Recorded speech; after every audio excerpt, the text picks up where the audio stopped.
The ache in my lower back had become a constant companion over the past month, a dull throb that intensified every time I bent to polish the mahogany surfaces at Castellanos. The restaurant's signature scent of aged wine, simmering garlic, and leather upholstery clung to my uniform, a stark reminder of the world I observed but could never truly belong to. I pressed my palm against the small of my back, feeling the familiar twinge as I straightened from wiping down yet another table in the private dining section. The metallic taste of exhaustion coated my tongue as I moved between the tables, my reflection catching in the gleaming surfaces of wine glasses and silver cutlery.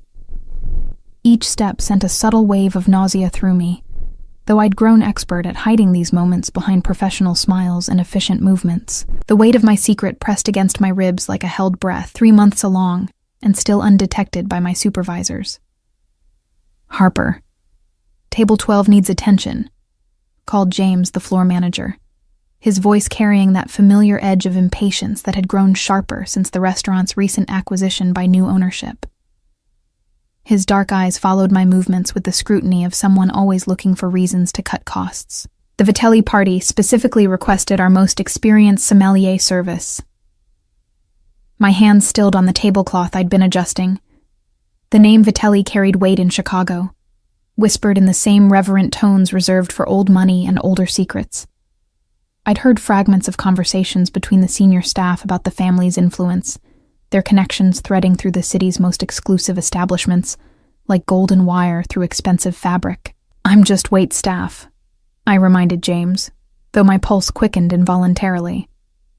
The irony wasn't lost on me that I possessed more wine knowledge than anyone else in this building, my palate trained through years of study that felt like a lifetime ago. Those credentials gathering dust in storage along with everything else from my previous life. "Tonight, you're whatever they need you to be," he replied curtly, already turning away. "Mr. Castellano wants everything perfect for this dinner. No mistakes, no delays, and definitely no reason for complaints." The weight of unspoken threats hung heavy in the air between us. I nodded, smoothing my black skirt and checking that my hair remained secured in its neat bun. The private dining room occupied the restaurant's most coveted space, with floor-to-ceiling windows offering a panoramic view of the Chicago skyline. Crystal chandeliers cast warm pools of light across intimate seating arrangements, each table a small theater for the city's elite. As I approached Table 12, the soft murmur of conversation grew clearer, though the words remained indistinct. 3 men sat around the circular table, their expensive suits and confident postures marking them as individuals accustomed to having their preferences anticipated rather than requested. The youngest appeared to be in his late 20s, with perfectly styled dark hair and the kind of effortless elegance that only came from generational wealth. "Gentlemen, good evening," I began, my voice steady despite the flutter of nervousness in my chest. "I understand you're interested in wine pairings for this evening's meal." The man at the head of the table looked up, and I felt the world tilt slightly on its axis. Marcus Castellano. I'd seen him only in photographs scattered throughout the restaurant's publicity materials, but those images had failed to capture the intensity of his presence. Dark hair swept back from a face that belonged in Renaissance paintings, all sharp angles and classical proportions. His eyes, a deep brown that seemed to shift between warm amber and cold obsidian depending on the light, fixed on me with an attention that made my skin prickle. "The sommelier is indisposed this evening," I continued, falling back on the explanation James had provided. "But I'd be happy to assist with your selections from our wine list." Marcus leaned back in his chair, his gaze never leaving my face. There was something predatory in his stillness, like a cat studying potential prey. "How convenient," he said, his voice carrying the faint trace of an accent that spoke of European summers and exclusive boarding schools. Though I have to wonder about a restaurant that sends waitstaff to handle wine service for a $5,000 dinner. Heat crept up my neck, but I maintained my professional demeanor. "I assure you, sir, I'm quite knowledgeable about our wine collection. Perhaps if you could tell me about your preferences and the evening's menu selections, I could make some appropriate recommendations." One of his companions, an older man with silver hair and watchful eyes, chuckled softly. Marcus, perhaps we should simply order something familiar.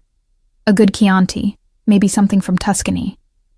Chianti, Marcus repeated, his attention still focused on me with an intensity that made breathing difficult. From Tuscany. What would you recommend for someone with such pedestrian tastes, miss? Harper, I supplied, ignoring the condescension in his tone. And if you're looking for something from the Chianti region, I'd actually recommend against the 2018 Castello di Monsanto you're probably considering. While it's certainly adequate, the tannin structure is rather aggressive for this evening's menu. The 2016 Reserva from the same producer would be a far superior choice, with better integration and a finish that won't overpower the osso buco I noticed being prepared in the kitchen. The silence that followed my response stretched taut as a wire. Marcus's expression had shifted from amused condescension to something sharper, more focused. His companions exchanged glances, clearly aware they were witnessing something unexpected. Interesting, Marcus said slowly, his fingers drumming against the white tablecloth. Most waitstaff would have simply recommended our most expensive bottle and called it expertise. You seem to have actual opinions about wine structure and food pairing. Where did you study? The question hit like a physical blow, threatening to crack the careful facade I'd constructed. I read a lot, I managed, the half-truth bitter on my tongue. And I pay attention to what works well together. Do you? It wasn't a question, but a statement laden with skepticism and something else. Interest, perhaps even intrigue. Tell me, what would you pair with tonight's antipasto selection? We're starting with the crudo di ricotta, then moving to the burrata with induja. My mind automatically began cataloging flavor profiles and complementary elements, years of training taking over despite my current circumstances. For the crudo, something crisp with good acidity to complement the fish without overwhelming the delicate preparation. The Sancerre from Domaine Henri Bourgeois would be excellent. The citrus notes will enhance the crudo's brightness. For the burrata and induja, you'll want something with enough body to stand up to the spice and creaminess. The Barbera d'Alba from Giacomo Conterno has the perfect balance of fruit and earthiness to bridge those contrasting elements. Marcus straightened in his chair, his full attention now locked on me like a spotlight.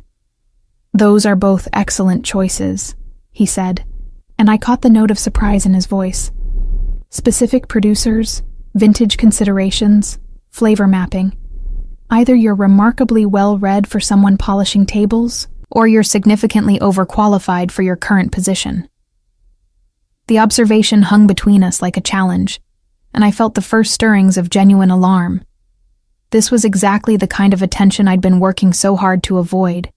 Questions about my background, interest in my qualifications, curiosity about how someone with my knowledge had ended up serving wine instead of selecting it for collectors and restaurants. I should get your wine selections to the sommelier, I said, taking a step back from the table. He'll want to approve the pairings before service. No. The word came out sharp, authoritative, brooking no argument. You'll handle our wine service tonight, all of it. I want to see what else you know. It wasn't a request, despite the polite phrasing. Marcus Castellano was clearly accustomed to having his preferences become reality through sheer force of will and undoubtedly extensive financial influence.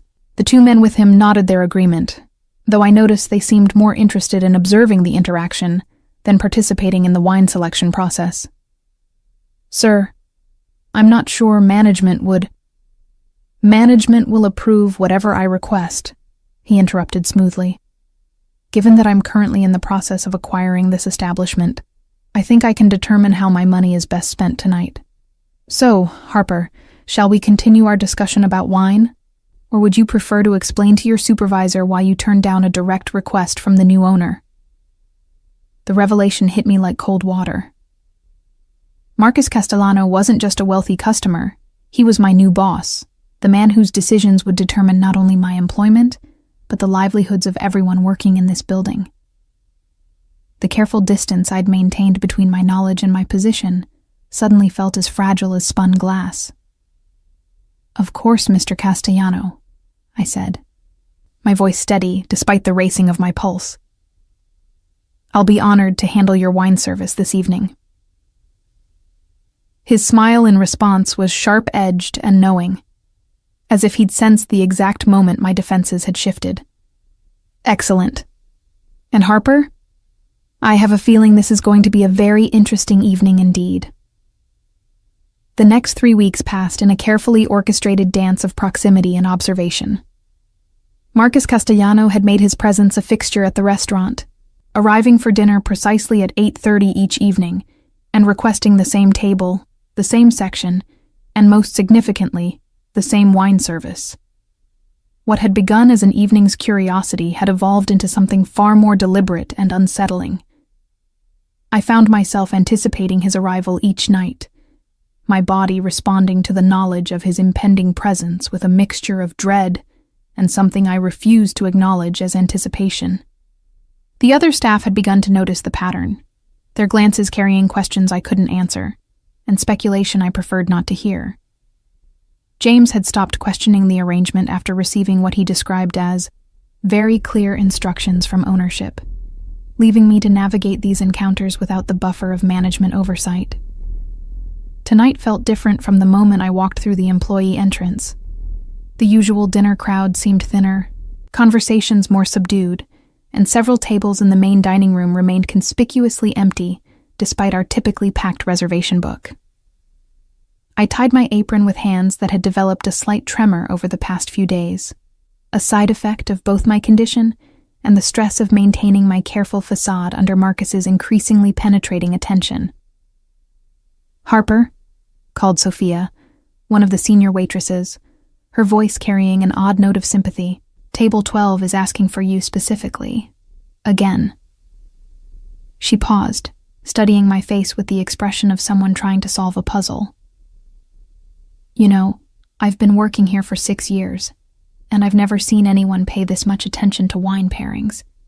Usually the wealthy ones just order the most expensive bottle and ignore everything else." I smoothed my uniform skirt, checking that the loose fit still concealed the subtle changes in my silhouette. At 15 weeks, I was running out of time before my secret became impossible to hide. "He's very particular about his preferences," I said, the understatement feeling hollow even as I spoke it. "Particular," Sophia repeated, her tone suggesting she had other words in mind. "Just be careful, okay? Men like that, they don't develop interests without reason." Her warning followed me as I made my way to the private dining section, past tables filled with Chicago's elite conducting business, over perfectly prepared meals and wines, selected to complement both their palates and their status. The familiar scent of aged leather and expensive cologne grew stronger as I approached table 12, along with something else. The sharp, clean smell of authority and barely contained power. Marcus sat alone tonight, which was unusual. Typically, his dinners involved at least 2 other men. Serious conversations conducted in low voices about subjects I'd learned not to listen to too carefully. The solitude made him seem larger somehow, his presence expanding to fill the entire corner of the room. He was reading something on his phone, his expression focused and slightly grim, but looked up the moment I approached. "Harper," he said, and I noticed he'd stopped using the formal miss that had marked our early interactions. "Right on time. I was beginning to think you'd been reassigned to other tables." "Good evening, Mr. Castellano," I replied, maintaining the professional distance that felt increasingly artificial. "Will your associates be joining you tonight?" "No. Tonight it's just us." The phrasing made my pulse quicken. I thought it might be interesting to focus entirely on the wine selection without the distraction of business discussions. I've been thinking about our conversation last week regarding the influence of terroir on Burgundian expressions, and I'd like to continue that exploration. The conversation he referenced had been anything but casual. Marcus had ordered a flight of wines from different Burgundy producers, then proceeded to engage me in a discussion that revealed not only his own considerable knowledge, but also drew out responses that showcased exactly how extensive my training had been. I'd caught myself mid-sentence several times, realizing I was providing the kind of detailed analysis typically reserved for master sommelier examinations. "Of course," I said, reaching for the wine list, though I'd long since memorized every selection. "Did you have particular regions or styles in mind?" "Actually, I was hoping you might surprise me." Marcus leaned back in his chair, his dark eyes never leaving my face. "Select something you think I haven't tried. Something that would challenge assumptions about what makes a wine exceptional." The request was both flattering and dangerous. To truly surprise someone with his obvious expertise and resources, I'd need to reach deep into my knowledge base to make connections and observations that went far beyond what any waitress should possess. But the challenge in his voice was unmistakable, and despite my better judgment, I found myself rising to meet it. "There's a producer in the Loire Valley," I began, my voice gaining confidence as I spoke. "Domaine de la Pépinière, run by Marc Olivier. They work with Muscadet grapes, which most people dismiss as simple seafood wine, but Olivier's approach to extended lees aging creates extraordinary complexity. The 2019 Clos des Briors has mineral notes that taste like drinking liquid stones, with a finish that lingers for minutes rather than seconds." Marcus's eyebrows rose slightly. "Muscadet from a specific vineyard block, with detailed tasting notes about lees aging and mineral expression. Most people couldn't find the Loire Valley on a map, let alone discuss the nuances of individual producers." He paused, his gaze intensifying. "You continue to surprise me, Harper." Heat crept up my neck under his scrutiny. "Wine is a passion of mine," I said, the partial truth feeling inadequate but necessary. "A passion." He repeated the word as if tasting it. "Yes, I can see that. Passion has a way of revealing itself despite our best efforts to hide it." The observation felt loaded with meaning beyond wine, making my skin prickle with awareness. "Tell me, what other passions are you hiding behind that professional demeanor?" Before I could formulate a response that wouldn't lead down dangerous paths, my phone buzzed in my apron pocket. The sound was jarring in the intimate atmosphere of our conversation, and I saw Marcus's expression shift to something harder, more predatory. "I'm sorry," I said, reaching to silence the device. "Let me get that wine selection started for you." "Answer it," Marcus said, his tone carrying an authority that brooked no argument. "Please, I insist." My hands trembled slightly as I retrieved the phone, Dr. Martinez's name displayed clearly on the screen. Missing this call wasn't an option. My next prenatal appointment was tomorrow, and any schedule changes needed immediate attention. But answering it in front of Marcus felt like stepping into a trap I couldn't see clearly. "Hello," I said, turning slightly away from the table in a futile attempt at privacy. "Ms. Harper, this is Dr. Martinez's office. We need to reschedule your appointment tomorrow afternoon. The doctor had an emergency come up, but we can fit you in Thursday morning at 9 if that works for your schedule." The words seemed to echo in the space between Marcus and me, each syllable a small revelation. I could feel his attention like heat against my back, his acute intelligence no doubt cataloging every detail of the conversation for later analysis. "Thursday morning would be fine," I managed, my voice steady despite the racing of my heart. "Thank you for calling." "Great, we'll see you then. And remember to bring your insurance information and the results from your blood work." I ended the call and turned back to Marcus, whose expression had shifted to something unreadable, but undeniably focused. The silence stretched between us like a taut wire, heavy with unspoken questions and dangerous implications. "Doctor's appointment?" he said finally, his voice neutral, but his eyes sharp with interest. "Nothing serious, I hope." "Routine checkup," I replied, the lie coming easier with practice. "Shall I get started on that wine selection?"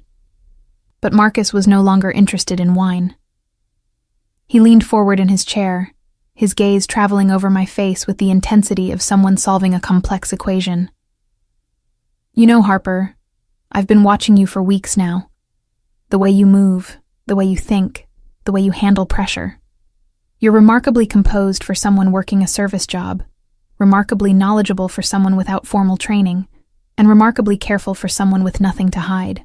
Each observation hit like a physical blow, and I felt my carefully constructed defenses beginning to crack under the weight of his attention. "I should really get that wine." "Sit down," Marcus said quietly, gesturing to the chair across from him. It wasn't a request, despite the polite phrasing. "I think it's time we had a more honest conversation." The command in his voice was unmistakable, backed by the kind of authority that came from owning not just this restaurant, but having the power to reshape my entire world with a phone call. I sank into the offered chair, my legs suddenly unsteady, and tried to prepare for whatever was coming next. "Now then," Marcus said, his smile sharp as a blade, "why don't you tell me what someone with your expertise in wine, your obvious education, and your careful attention to privacy is really doing serving tables in my restaurant?" The question hung between us like suspended judgment, and I felt the careful architecture of my new life beginning to crumble under the weight of Marcus's scrutiny. My hands found each other in my lap, fingers interlacing to hide their trembling as I searched for words that wouldn't complete my destruction. "I told you," I began, though my voice lacked conviction even to my own ears. "Wine is a hobby. I read extensively and—" "Harper." The single word cut through my explanation like a knife through silk. Marcus leaned forward, his elbows resting on the pristine white tablecloth, his dark eyes never leaving my face. "I've spent considerable time over the past 3 weeks researching wine education programs, sommelier certifications, and professional tastings in this city. I've also made some inquiries about exceptional candidates who might have disappeared from the industry recently." My breath caught in my throat. The implication of his words settled over me like ice water, and I felt the last vestiges of my anonymity slipping away like sand through desperate fingers. 3 weeks ago, you identified a specific vineyard block in the Loire Valley and discussed extended lees aging techniques with the precision of someone who spent years studying enology. Last week, you correctly identified the vintage of a Barolo by smell alone and provided tasting notes that matched sommelier-level assessments I found in Wine Spectator. Tonight, you're receiving calls from what sounds like a medical office, and you're clearly taking great care to hide something about your personal circumstances. Each point he made felt like another nail in the coffin of my carefully constructed fiction. I wanted to stand, to excuse myself, to run back to the safety of anonymity I'd worked so hard to build. But Marcus's presence held me in place like gravity, inescapable and absolute. "So let me ask you again," he continued, his voice dropping to something barely above a whisper, but somehow more commanding than any shout. "What is someone with your qualifications doing hiding behind a waitress uniform in my restaurant?" The silence stretched taut between us, filled with the soft clink of glassware and distant conversation from other tables. I could feel my pulse in my throat, could hear the subtle rasp of my own breathing in the space between his question and my inevitable answer. "I needed a job," I said finally, the words coming out smaller than I'd intended. "Something quiet? Something that wouldn't draw attention?" "Attention from whom?" The question came swift and sharp, confirming that Marcus had caught the implication immediately. I closed my eyes for a moment, feeling the weight of months of careful planning crashing down around me. When I opened them again, Marcus was watching me with an expression that combined predatory interest with something that might have been understanding. "Someone who would prefer I remained invisible," I said, each word chosen with the precision of someone navigating a minefield. Someone whose influence extends far enough that traditional employment in my field became complicated. Marcus's expression shifted, his features hardening into something colder, more calculating. Someone with that kind of reach would have to be very powerful indeed. Government, perhaps? Or... He paused, his gaze sharpening. Someone in my line of work. The recognition in his voice sent fear coursing through my veins like liquid electricity. Marcus Castellano wasn't just wealthy or influential. The whispered conversations I'd overheard, the deference shown by staff and patrons alike, the casual way he'd mentioned acquiring the restaurant, all pointed to connections that operated in shadows and margins where traditional rules didn't apply. "I can't discuss it," I said, my voice barely audible. "I won't discuss it." "Can't or won't?" Marcus asked, though his tone suggested he already knew the answer. "There's an important distinction there, Harper. Can't suggests external pressure, threats, fear for your safety. Won't implies choice, loyalty, protection of someone else." He studied my face with the intensity of someone reading a complex text. "Based on your body language, I'd say we're dealing with can't, which raises very interesting questions about who has you so thoroughly frightened." I wanted to deny his assessment, to maintain some pretense of control over my situation, but the accuracy of his observation left me speechless. Marcus had read me like an open book, had seen through months of careful performance to the truth I'd been desperate to hide. "You're pregnant," he said suddenly, the statement delivered with such certainty that I felt my carefully maintained composure finally shatter completely. "What?" The word came out as barely more than a breath. "The medical appointments, the careful way you move, the subtle changes in your posture over the past few weeks." Marcus's voice carried no judgment, only clinical observation. 15, maybe 16 weeks based on the timing of when I first noticed the adjustments, which means you were already pregnant when you started working here, already hiding from whoever sent you into this careful invisibility. Tears burned behind my eyes, though I refused to let them fall. 3 months of careful planning, of building a new identity from nothing, of creating space for myself and my child to exist safely.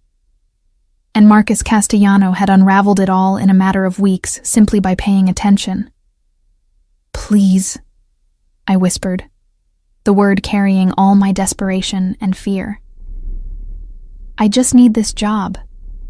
I need to stay invisible for a little while longer." "Invisible," Marcus repeated, his tone suggesting he found the concept personally offensive. "Someone with your talents, your intelligence, your expertise, hiding behind a uniform and serving wine to people who couldn't appreciate a fraction of what you bring to the experience." He paused, his gaze softening slightly. "What kind of monster puts a pregnant woman in a position where she has to choose between safety and survival?"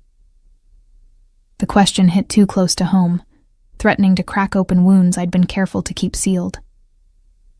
"It's complicated," I managed. "Most interesting things are." Marcus signaled to someone beyond my field of vision, and moments later, a glass of water appeared at my elbow, along with a small plate of bread and olives. "Eat something," he said, his tone carrying the authority of someone accustomed to having his concerns for others translated into immediate action. "And then we're going to discuss how I can help you." "I don't need help," I said, automatically, though the words felt hollow even as I spoke them. "Everyone needs help, Harper. The only variable is whether they're brave enough to accept it when it's offered." Marcus's voice carried a note of finality that suggested the conversation had moved beyond negotiation. "The question isn't whether you need assistance. It's whether you trust me enough to provide it." Trust. The word felt foreign after months of relying solely on my own resources and judgment. But as I looked across the table at Marcus Castellano, seeing something in his dark eyes that might have been genuine concern beneath the predatory intelligence, I realized I was facing a choice that would determine not just my immediate future, but the safety of my unborn child. "What kind of help?" I asked, my voice barely above a whisper. Marcus's smile was sharp and satisfied, like a chess player who'd just achieved checkmate. "The kind that ensures no one can touch you or your child without going through me first. The kind that gives you back your power and your choices." He paused, his gaze intensifying. The kind that requires absolute trust and complete honesty in return. The offer hung between us like a bridge spanning a chasm, promising either salvation or a different kind of imprisonment. But as I sat there, feeling the weight of my secrets and the exhaustion of constant vigilance, I began to understand that Marcus Castellano might be offering me something I'd thought was lost forever. The possibility of safety, and perhaps even more dangerous, the possibility of hope. 3 days later, I found myself standing in the marble-floored foyer of a penthouse apartment overlooking Lake Michigan, my meager possessions reduced to a single suitcase, and the growing realization that I'd crossed a threshold from which there would be no return. The space around me spoke of wealth so absolute it had transcended ostentation, settling instead into the quiet confidence of perfectly chosen materials and craftsmanship that would last centuries. Marcus emerged from what appeared to be a study, his phone pressed to his ear as he conducted a conversation in rapid Italian. His voice carried the same authority I'd witnessed at the restaurant, but here in his private domain, there was an additional layer of command that suggested this was where his true power resided. He gestured for me to sit on a leather sofa that probably cost more than I'd earned in the past 6 months, finishing his call with what sounded like very clear instructions about surveillance and territory. "Feeling overwhelmed?" he asked, sliding the phone into his jacket pocket and settling into the chair across from me. The question was posed casually, but his dark eyes missed nothing as they catalogued my reaction to my new surroundings. "This is temporary," I said, though the words felt like I was trying to convince myself as much as him. "Just until I can figure out something more permanent." "Harper." Marcus's voice carried that familiar note of amused patience. "We've discussed this. Temporary solutions don't address the fundamental problem of someone with enough reach to force you into hiding. Whoever you're running from isn't going to simply lose interest because you've changed apartments." The truth of his observation settled into my chest like a weight. Over the past 3 days, Marcus had demonstrated exactly how thorough his own resources could be. Within hours of our conversation at the restaurant, he'd arranged for my belongings to be moved from my cramped studio apartment, had somehow expedited a leave of absence from work that wouldn't raise questions, and had provided me with a level of security that made my previous attempts at anonymity look childishly inadequate.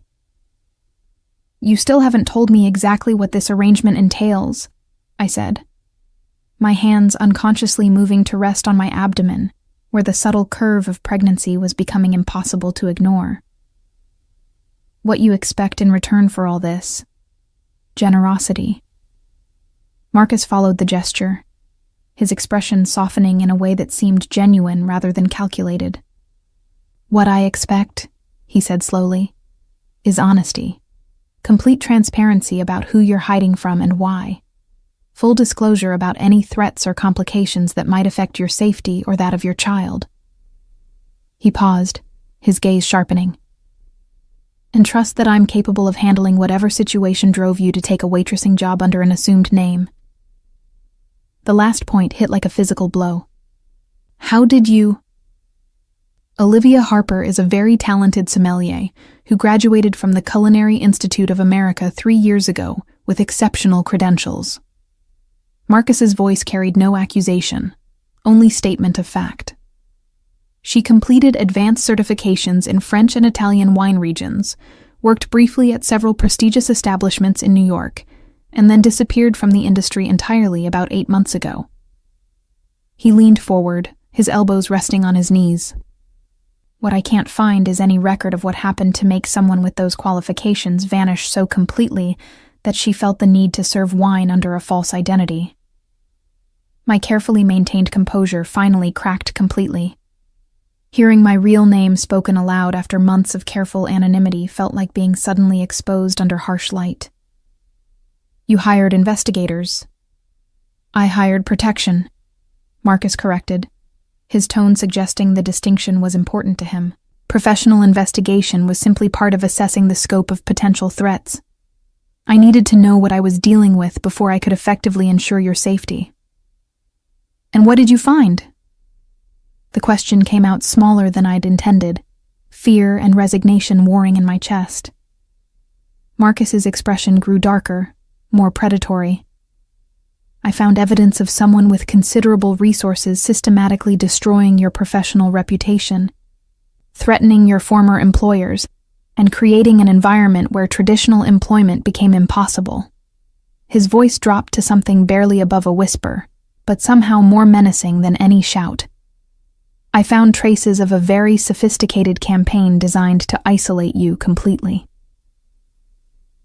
The accuracy of his summary left me breathless. For months, I'd lived with the weight of that systematic destruction, watching helplessly as doors closed and opportunities evaporated, until hiding seemed like the only viable option.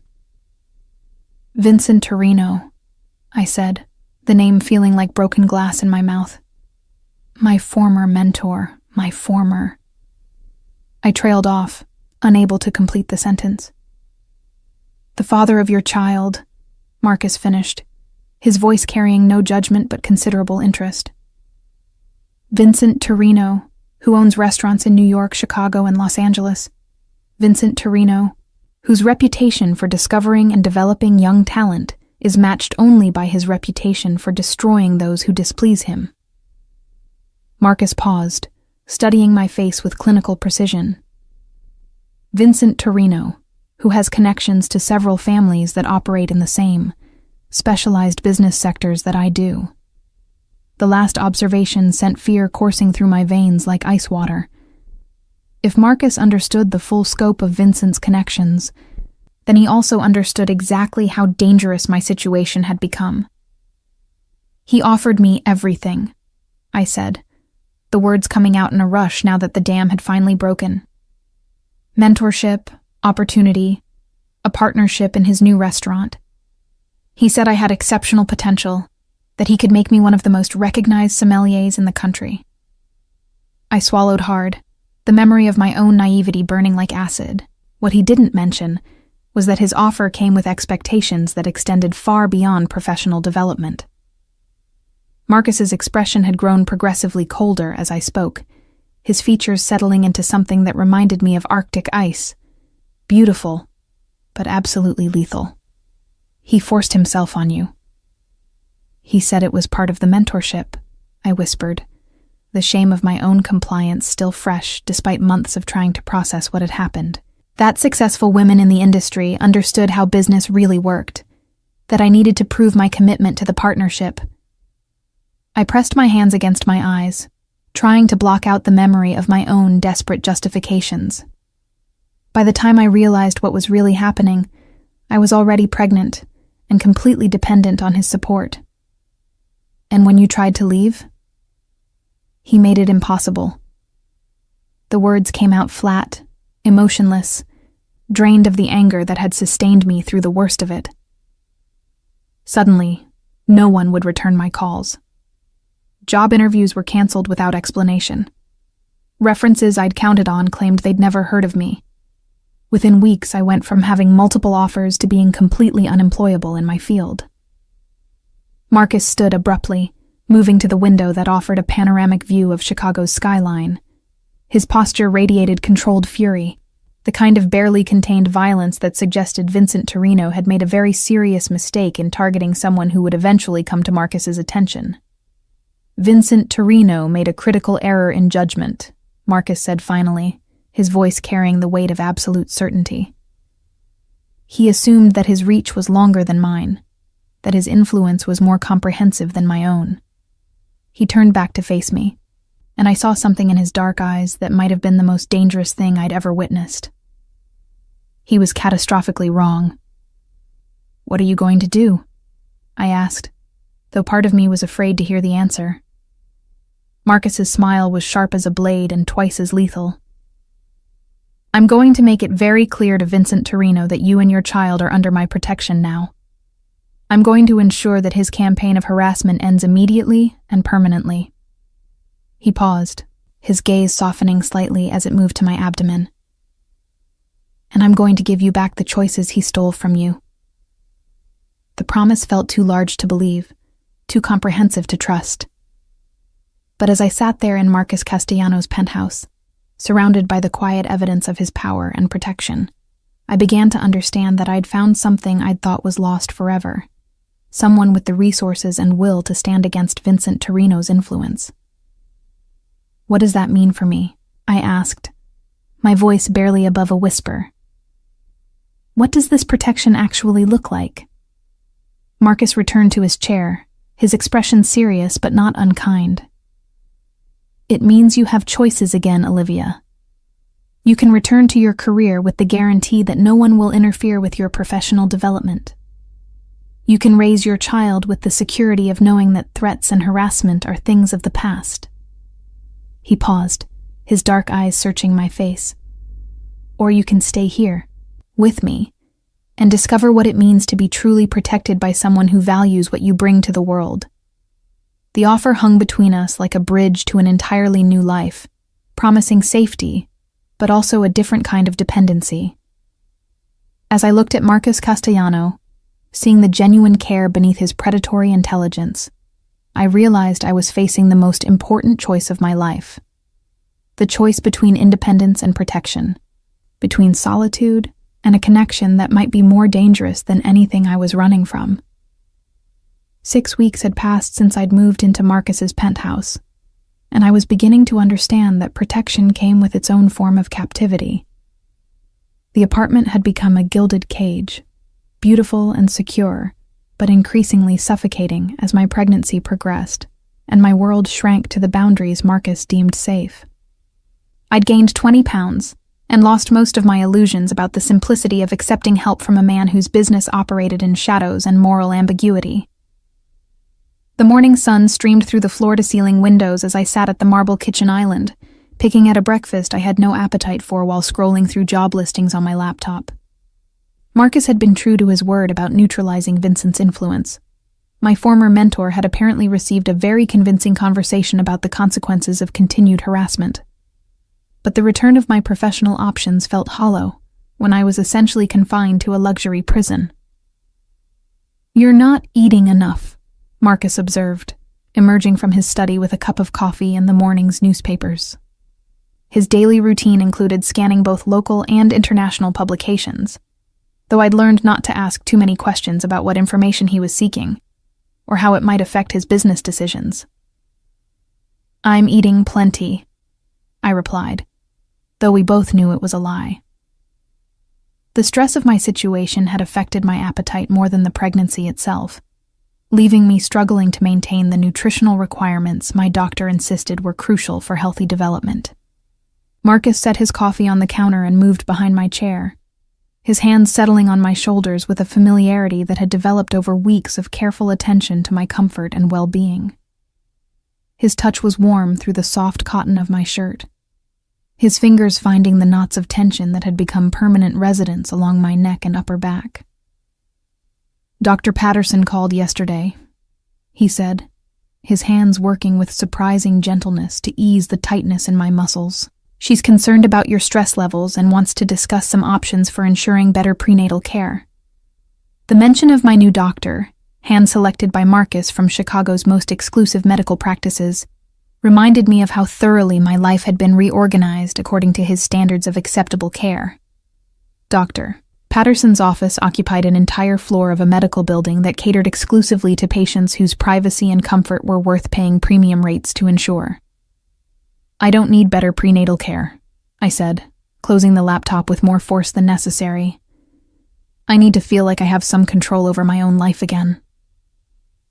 Marcus's hands stilled on my shoulders, and I felt the subtle shift in his posture that suggested I'd touched on something he considered non-negotiable. "Control," he repeated, his voice carrying that familiar note of patient authority. "Is that what you call being stalked and harassed by someone with enough influence to destroy your career? Is that what you call trying to raise a child while hiding in a studio apartment and working for minimum wage?" The questions hit their intended mark, reminding me of exactly how precarious my situation had been before Marcus's intervention. But they also highlighted the central tension that had been growing between us, his conviction that he knew what was best for me, and my increasing need to reclaim some agency over my own decisions. "At least those were my choices," I said, turning in my chair to face him directly. "My mistakes, my consequences, My life. Marcus studied my face with that intense focus I'd grown to recognize as his way of cataloging emotional data for future reference. Your life, he said slowly, and your child's life. The choices you make now affect someone who can't advocate for their own safety or well-being. His dark eyes moved to my abdomen, where the curve of pregnancy was now unmistakable beneath my clothing. Someone who deserves better than a mother who prioritizes independence over security. The criticism stung because it carried an uncomfortable kernel of truth. My desire for autonomy did sometimes feel selfish when weighed against my responsibility to ensure my child's safety and future opportunities. But Marcus's paternalistic approach to my protection also felt increasingly stifling as the weeks passed and my world continued to shrink. What if I wanted to go back to work? I asked, testing the boundaries of his flexibility. There's a position at Alinea that would be perfect for someone with my qualifications. Grant Akat specifically requested a meeting based on my portfolio. Marcus's expression shifted to something harder, more calculating. Alinea serves over 200 customers per night in an open environment with minimal security screening. The kitchen staff includes dozens of people whose backgrounds haven't been thoroughly vetted, and the wine storage areas provide multiple points of access that would be impossible to monitor effectively. He paused, letting the security assessment sink in. Vincent Torino has connections throughout Chicago's restaurant industry, including several people who've worked at Alinea in the past. The thoroughness of his analysis was both impressive and deeply unsettling. Marcus had clearly investigated not just the opportunity itself, but every possible angle through which my safety might be compromised. The level of thought and resources he'd devoted to cataloging potential threats was a reminder of exactly how seriously he took his role as my protector.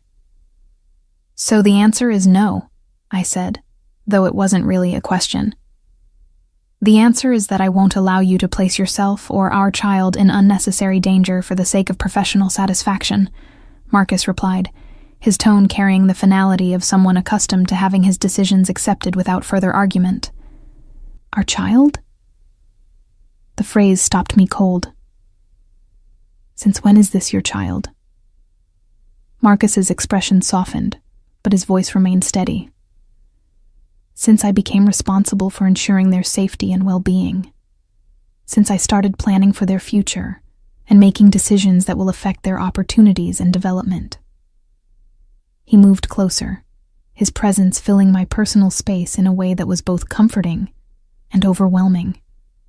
Since I began to care about their mother, more than I've cared about anyone in a very long time. The admission hung between us like a bridge I wasn't sure I was ready to cross. Over the weeks of living in his space, sharing meals and conversations that ranged from wine theory to childhood memories, I'd felt the growing pull of genuine connection beneath the protective arrangement we'd constructed. Marcus was brilliant, attentive, and surprisingly gentle when he chose to be. He was also controlling, dangerous, and accustomed to solving problems through methods I preferred not to examine too closely. Marcus, I began, but he cut me off with a gesture that suggested he wasn't finished speaking. I know this isn't the arrangement you imagined when you accepted my help, he said, his voice taking on a more personal note than I'd heard before. I know you feel trapped, restricted, dependent on someone whose methods you don't entirely approve of.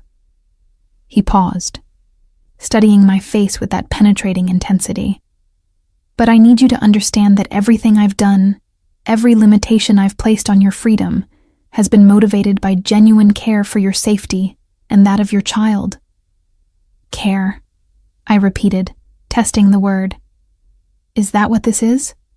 Or is this about control, about having something beautiful and rare that you can protect and display like everything else in this apartment? The question seemed to surprise him, as if the possibility that his motivations might be less than pure hadn't occurred to him. For a long moment, he was silent, his dark eyes searching my face as if looking for something he'd missed in all his careful observation. Maybe both, he said finally, his honesty more unsettling than any reassurance would have been. Maybe I do want to possess you, to keep you safe and beautiful, and close enough that I can ensure nothing ever threatens you again." He reached out, his fingers tracing the line of my jaw with surprising tenderness. "But that doesn't make the care any less real, Olivia. That doesn't make my desire to protect you and your child any less genuine." The touch sent warmth spreading through my chest, a physical response that complicated my emotional resistance to his possessiveness. Marcus Castellano was offering me something I'd never had before: absolute security, unwavering support, and the kind of devoted attention that felt like being cherished rather than simply desired. "What happens when you get tired of protecting me?" I asked, my voice barely above a whisper. "What happens when the novelty wears off and you decide this arrangement isn't worth the trouble anymore?" Marcus's smile was sharp and certain, carrying the confidence of someone who'd never doubted his own determination. "That's not going to happen," he said, his voice carrying the weight of absolute conviction. "You're not a novelty, Olivia. You're not temporary entertainment or a charitable project." His hand moved to cover mine, his fingers intertwining with mine in a gesture that felt like a promise. "You're the woman who's going to change everything about how I see the world, and I'm the man who's going to make sure nothing ever hurts you again." The declaration should have felt overwhelming, possessive, frightening in its implications. Instead, as I sat there in Marcus Castellano's kitchen, with his hand warm over mine and his dark eyes full of promises I'd never thought I'd hear, I felt something I'd thought was lost forever, beginning to bloom in my chest. The possibility of being truly, completely safe in someone else's care. The wine cellar beneath Marcus's penthouse stretched into shadows that spoke of both passion and obsession, its climate-controlled environment housing collections that represented decades of careful acquisition and expertise that rivaled any sommelier's dreams. I'd discovered this space 3 weeks ago while exploring the building's lower levels, and it had quickly become my refuge when the weight of protection began to feel more like imprisonment than safety. Tonight, however, the cellar felt different. Marcus had followed me down here after dinner, his presence filling the space between the towering wine racks with an energy that suggested important conversations were about to unfold. At 7 months pregnant, I moved more carefully through the narrow aisles, my expanded silhouette requiring adjustments that reminded me daily of how much my life had changed since that first evening at the restaurant. 1982. "Bordeaux?" I said, running my fingers along the labels of a particularly impressive section. "Latour, Margaux, Aubryon. This collection is worth more than most people's houses." "It's worth nothing if there's no one to share it with," Marcus replied, his voice carrying an undertone I hadn't heard before. He moved closer, his presence warm in the cool air of the cellar. Wine is meant to mark occasions, to celebrate moments that matter. A collection this extensive becomes meaningless without someone who understands its significance. I turned to face him, noting the careful way he'd positioned himself between me and the cellar's exit. The gesture might have seemed casual to anyone else, but I'd learned to read the subtle signals of Marcus's protective instincts. Tonight, however, something felt different about his positioning. Less protective, more possessive. "You're not talking about wine," I observed, my hand instinctively moving to rest on my rounded abdomen where the baby had been particularly active throughout the evening. "No," Marcus admitted, his dark eyes never leaving my face. "I'm talking about the fact that Vincent Torino was seen in Chicago yesterday. I'm talking about the fact that my sources indicate he's been asking very specific questions about your whereabouts and current situation." His voice dropped to something barely above a whisper, but somehow more commanding than any shout. "I'm talking about the fact that your period of safety may be coming to an end." The revelation hit me like ice water, washing away the comfortable routine I'd built around doctor appointments, prenatal vitamins, and the gradual acceptance of Marcus's protective oversight. Vincent's reappearance meant that the careful distance I'd maintained from my past was about to collapse entirely. "What kind of questions?" I asked, though part of me didn't want to hear the answer. Marcus's expression grew darker, more predatory. Questions about your pregnancy, about who's been providing you with protection, about whether you've been foolish enough to think you could hide from him permanently. He paused, his gaze moving to my abdomen with something that looked like fierce possessiveness. Questions about whether the child you're carrying might be leverage worth pursuing. Fear coursed through my veins like liquid electricity. The one thing I'd hoped Vincent would never discover, that my pregnancy might be useful to him, had apparently become his primary focus. The implications of his interest sent nausea rolling through my stomach in waves that had nothing to do with my condition. "He can't touch me here," I said, though the words felt hollow even as I spoke them. "Your security, the building's protocols, are excellent for deterring casual threats," Marcus interrupted. "But Vincent Torino isn't casual about anything, and he has resources that rival my own in some areas." His hands found my shoulders, his touch gentle but his grip firm enough to ensure I couldn't look away from what he was about to tell me. "More importantly, he has something I don't. The absolute certainty that he has a legal claim to both you and your child." The words hit me like a physical blow. "What are you talking about?" Marcus's expression grew grim, the look of someone delivering news that would shatter carefully constructed illusions. "Vincent has been building a case that you're mentally unstable, that you fled New York in a state of psychological crisis that makes you unfit to care for a child.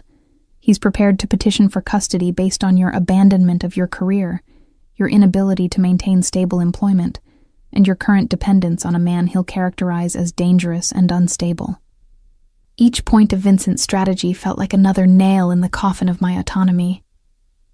The systematic way he'd destroyed my professional reputation suddenly made perfect sense, not just as punishment for leaving him, but as preparation for a custody battle that would give him complete control over both my child and my future.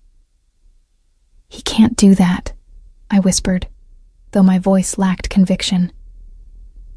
"He can try," Marcus replied grimly, and with his connections in family court, his documented attempts to help you professionally, and his ability to present himself as a stable, successful father figure, he might succeed. His hands tightened slightly on my shoulders.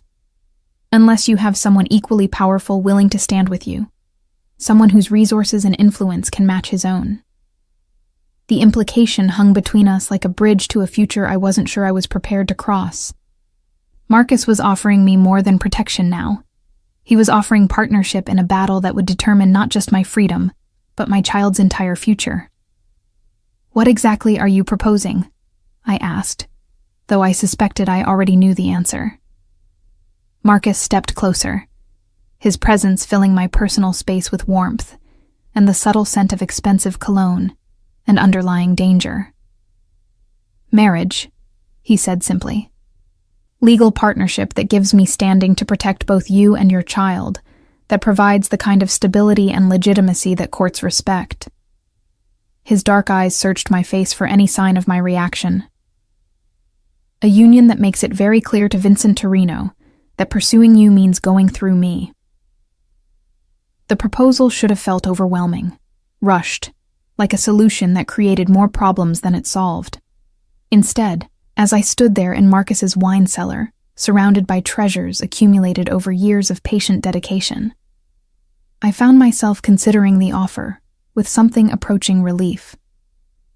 "You're asking me to marry you to spite Vincent Torino," I said, testing the boundaries of his motivation. "I'm asking you to marry me because I've spent the past 4 months falling in love with your intelligence, your strength, your refusal to be broken by someone who tried to destroy you completely." Marcus's voice carried a sincerity that seemed to surprise even him. "I'm asking you to marry me because the thought of Vincent Torino having any claim to you or your child makes me want to burn down everything he's ever built." His hand moved to cover mine where it rested on my abdomen. "I'm asking you to marry me because I want to give your child my name, my protection, and every advantage my resources can provide." The declaration hung between us like a promise and a threat simultaneously. Marriage to Marcus Castellano would solve the immediate problem of Vincent's legal maneuvering, but it would also bind me permanently to a man whose business operated in shadows and whose methods of problem-solving I preferred not to examine too closely. "And what do you get out of this arrangement?" I asked, needing to understand the full scope of what he was offering.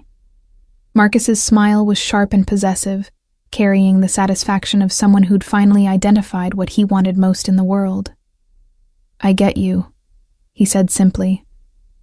"I get to wake up every morning knowing that you're safe, that your child is protected, that no one can ever again make you feel small or frightened or alone." His thumb traced across my knuckles with surprising gentleness.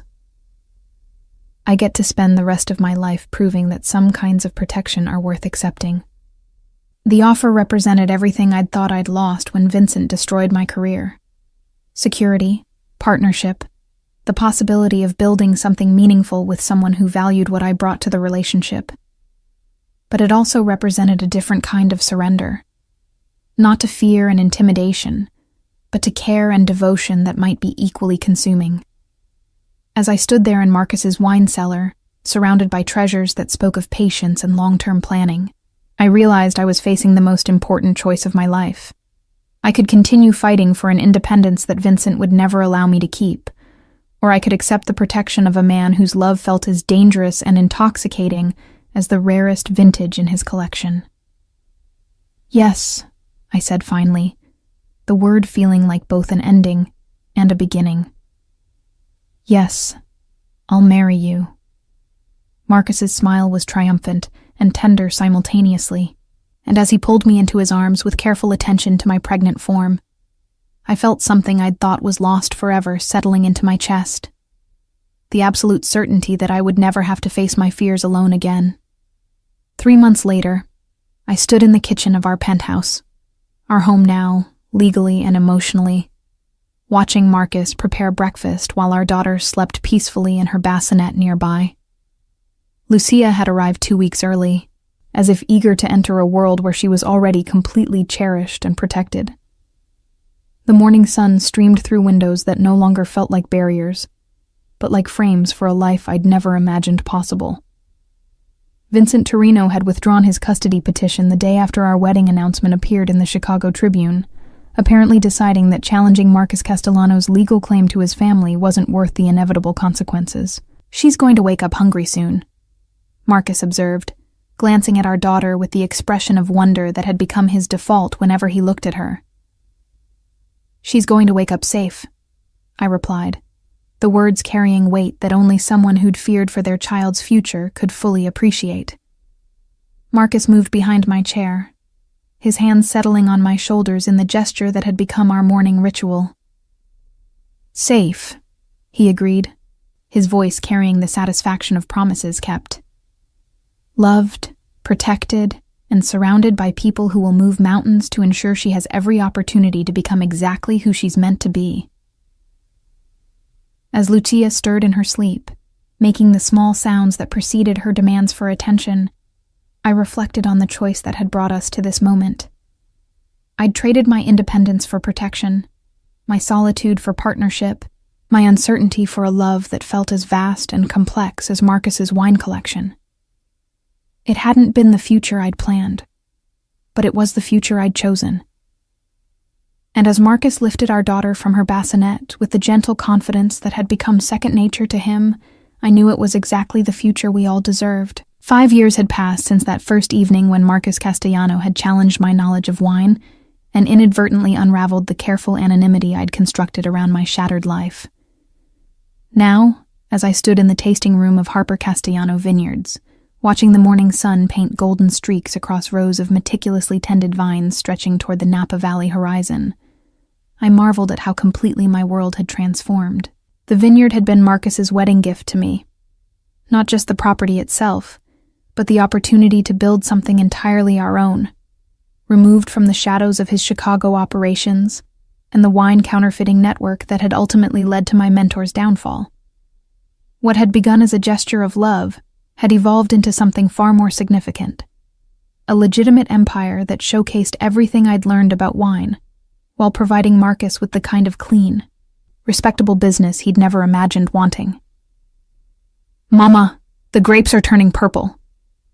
Lucia's voice carried across the tasting room as she pressed her face against the floor-to-ceiling windows, her breath fogging the glass as she watched the harvest crews moving through the vineyard with practiced efficiency.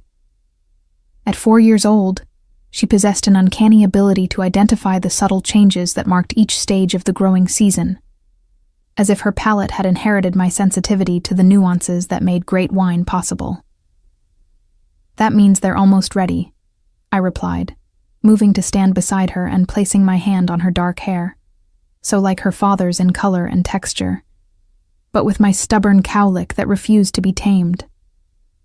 "In a few more weeks, we'll pick them and begin the process of turning them into wine." "Like the bottles in Daddy's special room?" she asked, referring to the climate-controlled cellar Marcus had constructed beneath our house, where he'd relocated the most precious portions of his Chicago collection. "Exactly like those," I confirmed, though I knew it would be years before the wines we were producing here would achieve the complexity and value of the vintages Marcus had spent decades acquiring. Still, early reviews from wine critics had been promising, and our small-batch releases were developing the kind of following that suggested Harper Castellano might eventually earn a place among Napa's most respected producers. The sound of footsteps on the hardwood floors announced Marcus's arrival, though I'd sensed his presence before he entered the room. After 5 years of marriage, I'd developed an acute awareness of his movements and moods, just as he'd learned to read the subtle signals that indicated my thoughts and concerns. The connection between us had deepened far beyond the protective arrangement that had brought us together, evolving into something that felt as essential as breathing. "The FBI wants to schedule a final deposition," he said, his voice carrying the careful neutrality he used when discussing anything related to his former life. The investigation into Vincent Torino's wine counterfeiting operation had taken 3 years to complete, resulting in convictions that had effectively dismantled one of the most sophisticated fraud networks in the industry's history.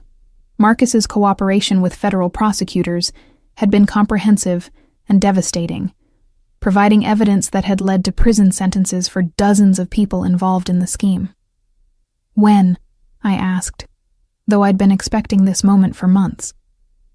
The legal proceedings were finally reaching their conclusion, marking the end of our connection to the events that had brought us together. "Next week in San Francisco. Agent Rodriguez says it should be the last time they need either of us to testify." Marcus moved to stand beside me at the window, his hand finding the small of my back in the gesture that had become our routine whenever he sensed my anxiety about revisiting the past. "After this, it's over. Completely." The finality of his words should have brought relief, but instead, I felt a strange melancholy at the thought of closing this chapter entirely. The investigation had served as a bridge between our old lives and our new reality, a reminder of how far we'd traveled from that evening in Castellano's restaurant, when I'd been hiding behind a false identity, and he'd been running a criminal empire.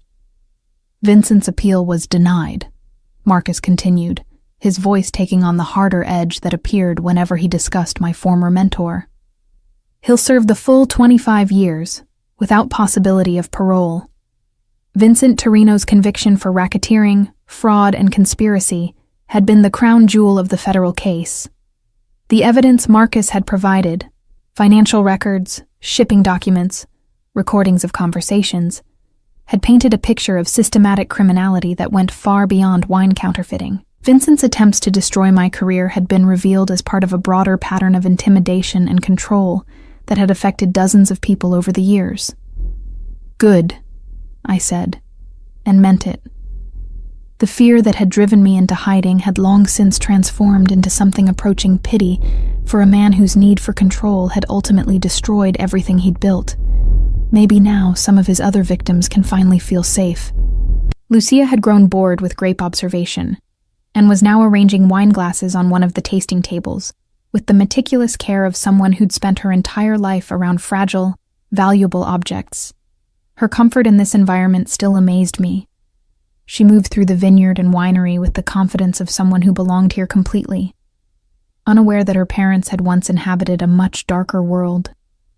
Mr. Chen called about the harvest celebration, Marcus said, referring to our vineyard manager, whose expertise had been crucial in establishing our reputation for quality. He thinks we should expect about 300 guests this year, including several distributors from New York and Los Angeles. The annual harvest celebration had become one of Napa Valley's most anticipated events, drawing wine enthusiasts, industry professionals, and food writers who were eager to experience our unique approach to viticulture and hospitality. What had begun as a small gathering of neighbors and friends had evolved into a showcase that generated significant revenue and helped establish our brand in competitive markets. 300, I repeated, my mind automatically shifting into the logistical planning mode that had become second nature over the years of building our business. We'll need additional staffing for the tasting room and extra security for the cellar tours. Already arranged, Marcus replied, his smile carrying the satisfaction of someone who'd anticipated my concerns before I'd voiced them. I've also hired a photographer to document the event for the website and social media campaign. The business aspects of wine production had surprised me with their complexity and depth. Creating exceptional wine required not just knowledge of viticulture and enology, but understanding of marketing, distribution, regulatory compliance, and customer service. Marcus's background in managing complex operations had proved invaluable in navigating these challenges, while my expertise in wine evaluation and food pairing had provided the foundation for our product development. "Mama, can I help with the grape picking?" Lucia asked, abandoning her glass arrangement to join our conversation. Her dark eyes, so much like Marcus's in their intensity and intelligence, held the kind of eager curiosity that made it impossible to refuse her requests for involvement in vineyard activities. "You can help carry the small baskets," I said, knowing that her participation would last approximately 15 minutes before she became distracted by something more immediately interesting. "But you have to promise to listen to Mr. Chen and stay away from the machinery." "I promise," she declared with the absolute sincerity of someone who genuinely intended to keep her word, even if circumstances might eventually prove otherwise. Marcus lifted her into his arms with the easy strength that had become more pronounced over years of manual labor in the vineyard. The physical transformation of our lives had been one of the unexpected benefits of leaving Chicago. Both of us had developed the kind of fitness that came from daily work in agriculture, replacing gym memberships with actual productive activity. "Speaking of promises," Marcus said, his attention shifting back to me with an expression that suggested important conversations were approaching. "I've been thinking about our 5-year plan and some adjustments we might want to consider." The 5-year plan had been our method of ensuring that our transition from Marcus's criminal enterprises to legitimate business remained on track. Every major decision was evaluated against long-term goals that prioritized both financial success and personal happiness, with regular reviews to assess our progress and identify necessary changes. "What kind of adjustments?" I asked, though I suspected I knew where this conversation was heading. Marcus set Lucia down and moved closer, his hands finding my waist with the familiarity of someone who'd memorized every detail of my body over years of intimate partnership. "The kind that might involve expanding our family," he said, his voice taking on the gentle tone he used when discussing subjects that affected our future together. The suggestion shouldn't have surprised me. We'd talked about having more children since before Lucia was born, but the timing felt significant given our approaching freedom from legal obligations and the stability our business had achieved. "Another baby?" Lucia asked, her attention immediately captured by the possibility of a sibling. "Can we have a boy this time?" "We don't get to choose," I laughed, though the idea of another child sent warmth spreading through my chest. "Babies come however they come." "But we can hope for healthy," Marcus added, his hand moving to rest protectively over my abdomen in a gesture that transported me back to those early months when his care had felt overwhelming rather than cherished. The parallels between our current conversation and that first pregnancy weren't lost on me. Then, I'd been terrified, alone, fleeing from someone who'd tried to control every aspect of my life. Now I was discussing expanding our family with a man whose protection had evolved into partnership, whose possessiveness had transformed into devotion that felt as natural as breathing.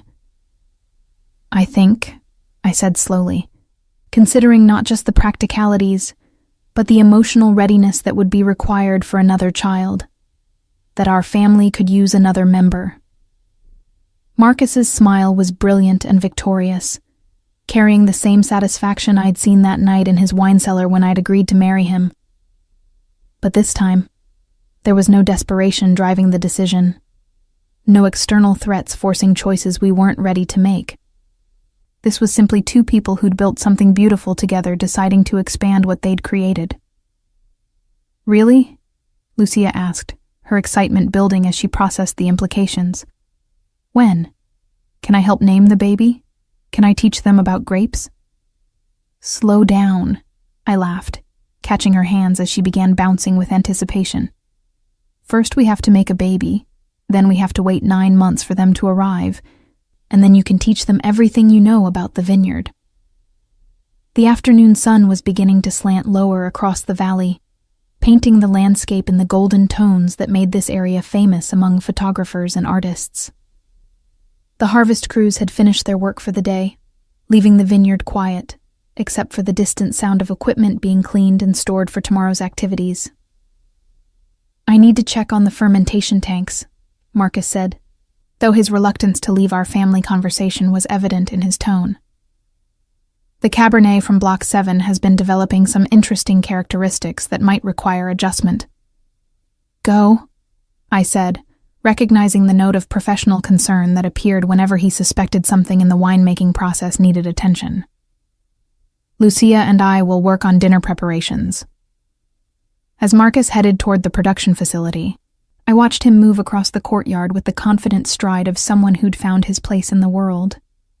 The transformation from criminal enterprise to legitimate business had been more complete than either of us had imagined possible. The man who'd once solved problems through intimidation and violence now spent his days analyzing soil samples and debating the merits of different oak barrel treatments. "Mama," Lucia said, tugging on my hand to regain my attention. "Will the new baby like wine as much as we do?" The question made me smile, highlighting the surreal normalcy our lives had achieved. Our daughter was growing up in an environment where wine was craft and business rather than simple beverage, where understanding terroir and vintage variation was as natural as learning to read and write. "They'll learn to appreciate good wine when they're older," I said, leading her toward the house where dinner preparations awaited. "Just like you're learning." As we walked through the courtyard, past the fountain Marcus had installed to commemorate our first successful harvest, I reflected on the journey that had brought us to this moment. 5 years ago, I'd been a woman in hiding, pregnant and terrified, serving wine to people who would never appreciate the knowledge I'd worked years to acquire. Tonight, I was the co-owner of a respected vineyard, married to a man who'd transformed his life as completely as I'd transformed mine, raising a daughter who would grow up with opportunities I'd never imagined possible. The investigation that had consumed so much of our early years together was finally ending. Vincent Torino was in prison where he could never again hurt anyone, and our business was thriving beyond our most optimistic projections. More importantly, our marriage had evolved from protective arrangement to genuine partnership, built on mutual respect, shared goals, and love that had deepened with each year we'd spent building our new life together.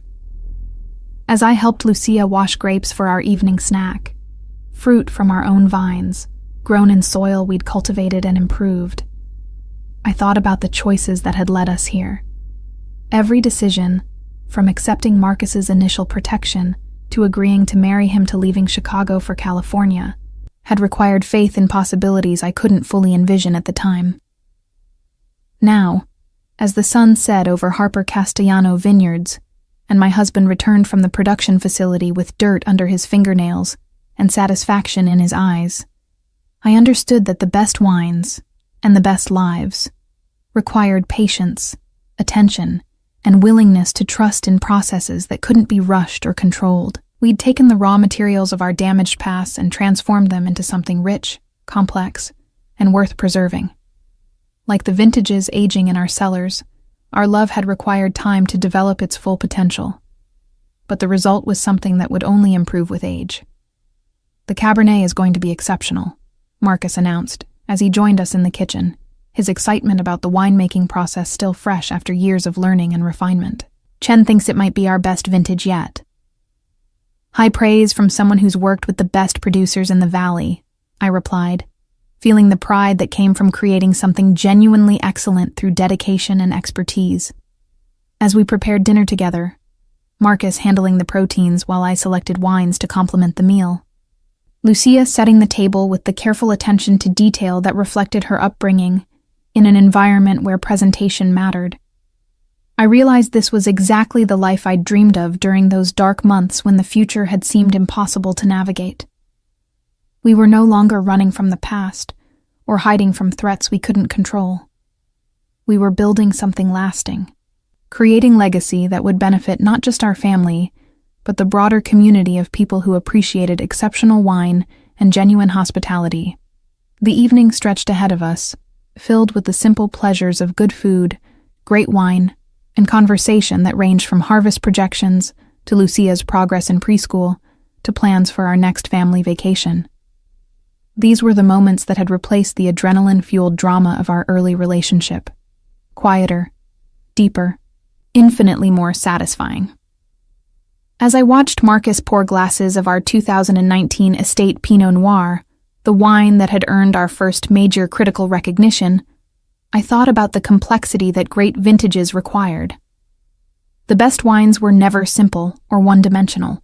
They revealed different characteristics as they developed, offering new discoveries with each tasting, improving year after year until they reached their perfect moment of maturity. Our marriage had followed a similar trajectory, beginning with intense circumstances that had masked the subtler qualities that would prove most important over time.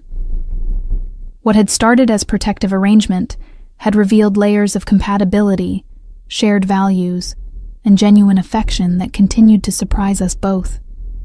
"To our family," Marcus said, raising his glass in the evening toast that had become our tradition. "To the choices that brought us together and the future we're building." "To second chances," I added, thinking of all the ways our lives had been transformed by the willingness to trust in possibilities that had seemed impossible. "And to love, that gets better with age."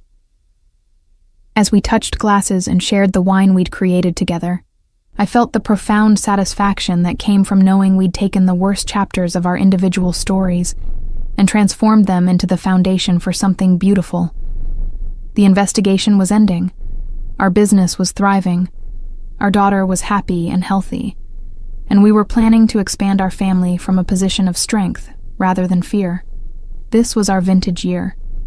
The moment when everything we'd worked for had reached its perfect maturity, ready to be savored and celebrated. And like the finest wines in our collection, I knew our love would only continue to improve with time, developing new depths and complexities that would surprise and delight us for decades to come. The future stretched ahead of us, unwritten but no longer uncertain, filled with harvests yet to come and wines yet to be crafted, children yet to be raised and memories yet to be made.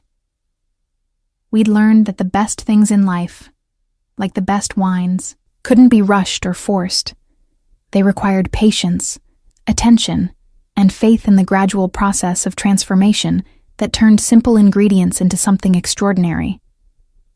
As the last light faded from the Napa Valley sky and our family settled into the comfortable rhythms of evening, I knew with absolute certainty that we'd found our place in the world. Not just geographically, but emotionally and spiritually. A space where our pasts informed but didn't define us, where our present was rich and satisfying, and where our future promised continued growth and development. We'd started with secrets and protection, but we'd created something much more valuable. A partnership built on complete honesty, mutual respect and love that had been tested by circumstances and emerged stronger for the trials. This was our legacy, growing in the soil we'd chosen to cultivate, aging gracefully toward a future that would be even more beautiful than anything we could imagine today.